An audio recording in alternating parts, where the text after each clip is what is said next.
Welcome to Luca is a Billionaire, where the only thing I invest in is your answers. You begin by locking down the structure so every note feels intentional. Set page size, margins, and line spacing first. 1, 15 or 1.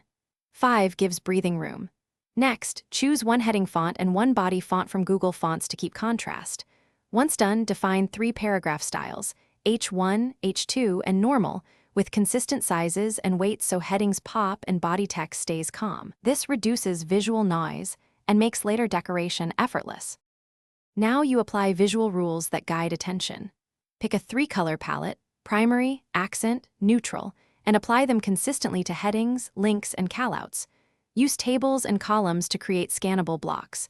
Columns help compare notes side by side and indent separate ideas. Add small icons or emojis at about 24 to 48 pixels to anchor sections and signal importance.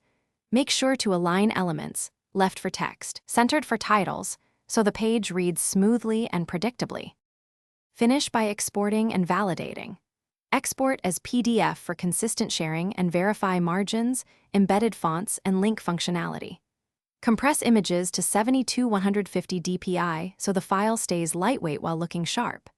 If something looks off, troubleshoot quickly.